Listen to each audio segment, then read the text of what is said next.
یہ لیتے لیتے لیتے حتیٰ کہ اس کا جو نیکیوں کا پلڑا ہوگا وہ خالی ہو جائے گا، اب اس کے پاس کچھ ہے ہی نہیں ہے۔ ابھی بھی کچھ لوگ باقی ہیں، ابھی بھی کچھ باقی ہے جنہوں نے اس سے حساب لینا ہے۔ یا اللہ، اس نے دنیا کے اندر میرے ساتھ زبان درازی کی تھی، اس نے دنیا کے اندر میرے ساتھ فلاں موقع پر زیادتی کی تھی، مولا اب اس کے پاس تو اعمال نامے کے اندر نیکیاں تو ہیں نہیں، اب کیا کریں؟ کونین کے والی نے فرمایا، اللہ فرمائے گا یوں کرو، اس کے پاس تو نیکیاں نہیں ہیں، اب ان کے گناہ لے کے اس کے نامہ اعمال میں ڈال دو۔ سن رہے ہو؟ سن بھی رہے ہو؟ سمجھ بھی آ رہی ہیں میری باتیں؟ فرمایا اس کے گناہ لے کے اس کے نامہ اعمال میں داخل کر دو۔ اب ان کے گناہ لیتے لیتے اب پہلے تو اس کو اپنی نیکیوں پر مان تھا، ناز تھا، اب گناہ دیکھ کے اب یہ تھر تھر کانپ رہا ہے، کہاں جاؤں، کیا کروں؟ اور میرے بھائی، نماز تو ادا کرنے آ گئے 5 وقت کی، اگر کسی کی محبت قضا کر کے آئے بیٹھے ہو، کیا فائدہ ہے ایسے نمازوں کا؟ نماز تو ادا کرنے آ گئے، سگا بھائی تم سے راضی نہیں ہے، کیا فائدہ ہے ایسی نماز کا؟ قرآن پڑھنے کے لیے آئے بیٹھے ہو مسجد میں، لیکن بہن کا حق کھا کے آئے بیٹھے ہو، کیا فائدہ ہے ایسے قرآن پڑھنے کا؟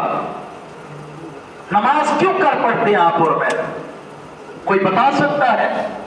نماز پڑھنے کا مطلب کیا ہے؟ کیوں پڑھتے ہیں؟ کبھی سوچا ہے آپ نے؟ کیا صرف اس لیے کہ ہمیں حکم دیا گیا نماز پڑھو تو ہم نے کہا ہم نے پڑھنی ہے؟ اور بھائی کبھی سوچا بھی ہے کہ نماز جو پڑھنے جاتے ہیں، اب سردیاں آ رہی ہیں، موسم سرما میں بستر گرم ہوگا، اور فل ٹھنڈ کے موسم میں ٹھنڈے پانی سے وضو کر کے اپنے بستر کو چھوڑ کے گلی سے نکل کے ٹھنڈے موسم سے ٹکراتے ہوئے مسجد میں آئیں گے اور پھر نماز پڑھیں گے، نیند بھی قربان، گرم بستر بھی قربان، سارا کچھ قربان کر کے یہ تکلیف اٹھا کے آئیں گے۔ کیوں کر آئیں گے؟ اگر کسی سمجھدار بندے سے پوچھا جائے، جواب دینے والے سے، تو وہ کہے گا اس لیے کہ اللہ راضی ہو جائے، اللہ مل جائے، بس اللہ کی رضا چاہیے۔ اب ذرا اللہ سے بھی نہ پوچھ لیں کہ مولا تو کہاں ملے گا، تو کہاں ملے گا؟ میں تو آیا ہوں تجھے نماز میں ڈھونڈنے، سجدہ کروں گا شاید تو مل جائے، رکوع کروں گا شاید تو مل جائے، تیرا قرآن تیرا کلام پڑھوں گا شاید تو مل جائے، تشہد پڑھوں گا شاید تو مل جائے، قرآن کی تلاوت کروں گا ہو سکتا ہے تو مل جائے۔ لیکن اللہ کہتا ہے کملیا میں تجھے یہاں نہیں ملوں گا۔ مولا پھر کہاں ملے گا؟ بتا نا، اپنا ایڈریس تو ہی دے دے۔ اللہ کہتا ہے پھر میں تجھے اپنا پتہ بتاتا ہوں، اگر مجھے ڈھونڈنا ہے تو پھر کس طرح ڈھونڈنا ہے؟ مولا تو بتا نا۔ اللہ کہتا ہے جب بھی میں رب کو ڈھونڈنا چاہے نا، یہ بھی وسیلے ہیں، ہاں یہ ضروری ہے وسیلے، نماز بھی پڑھ، قرآن بھی پڑھ، دین پر بھی عمل کر۔ یا اللہ میں طواف کعبہ کرنے جاتا ہوں، وہ تیرا گھر ہے، کیا وہاں مجھے چکروں میں مل جائے گا؟ اللہ کہتا ہے جب تک مخلوق کا حق کھا کے آیا ہے نا، جب تک ان کا حق نہیں لوٹائے گا، یہ تیری نصیب کے چکر ہے، یہ طواف کعبہ نہیں ہے۔